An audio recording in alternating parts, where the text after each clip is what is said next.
ചീനിക്കുഴി കൂട്ടക്കൊലക്കേസിൽ ഇന്ന് 3 മണിക്ക് വിധി പറയും. പ്രതി ഹമീദിനെ കോടതിയിൽ ഹാജരാക്കി. വിവരങ്ങളുമായി ജോസിൽ സെബാസ്റ്റ്യൻ ചേരുകയാണ്. ജോസിൽ, എന്താണ് ഈ കേസുമായി ബന്ധപ്പെട്ട നടപടിക്രമങ്ങൾ? വിധി പ്രസ്താവനത്തിന് നടപടിക്രമങ്ങളെല്ലാം പൂർത്തിയായി കഴിഞ്ഞു നമുക്ക് മനസ്സിലാക്കാൻ കഴിയുന്നു. വിധി പ്രസ്താവം 3 മണിക്ക് തന്നെ ഉണ്ടാകും, അല്ലേ?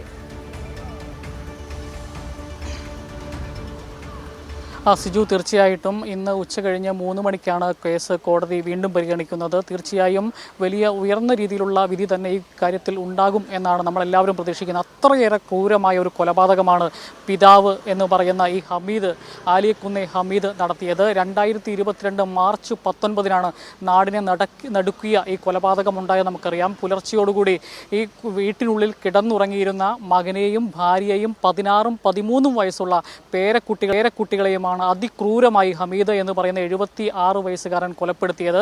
ആ സ്വത്ത് തർക്കത്തെ തുടർന്ന് ഉണ്ടായ ഒരു കൊലപാതകമാണ് എന്നാണ് പ്രതി തന്നെ പറയുന്നത്.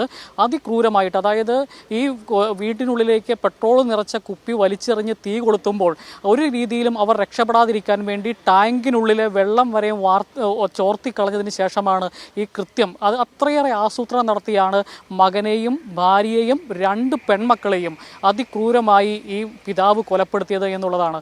അതോടൊപ്പം തന്നെ വളരെ നിസാരമായിട്ടാണ് ഈ പ്രതി കുറ്റം സമ്മതിച്ചത്. അതായത്, ഞാൻ പുറത്തു നിന്ന് നോക്കുമ്പോൾ ഒരു മൂലയിൽ ഇവരുടെ നിലവിളി കേട്ടു, ആ ഭാഗത്തേക്കും ഞാനൊരു കുപ്പി പെട്രോൾ വലിച്ചെറിഞ്ഞു. അത്ര ക്രൂരമായി, വളരെ നിഷ്ഠൂരമായിട്ടാണ് ഈ കൊലപാതകം നടത്തിയത്. അതുകൊണ്ട് തന്നെ ഒരു മാതൃകാപരമായ ഒരു ശിക്ഷാ നടപടി ഈ പ്രതിക്കെതിരെ ഉണ്ടാകും എന്നുള്ളതാണ്. പ്രതി തന്നെ കുറ്റം സമ്മതിച്ചു എന്നുള്ളതാണ് ഇതിൽ ഏറ്റവും പ്രധാനപ്പെട്ട കാര്യം. ഒരു മനസാക്ഷി കുത്തുമില്ലാതെയാണ് ഈ കുറ്റകൃത്യം എങ്ങനെയാണ് താൻ നടപ്പിലാക്കിയതെന്ന് അന്ന് പോലീസിനോട് പ്രതി വിശദീകരിച്ചത്. അതിനുശേഷം ഇപ്പോൾ ഇത്രയും നാൾ ഈ ജയിലിൽ കഴിയുകയായിരുന്നു. ഒരു കൂസലില്ലാതെയാണ് ഇന്നും കോടതിയിലേക്ക് ഈ പ്രതിയെ കൂട്ടിക്കൊണ്ടുവന്നത്.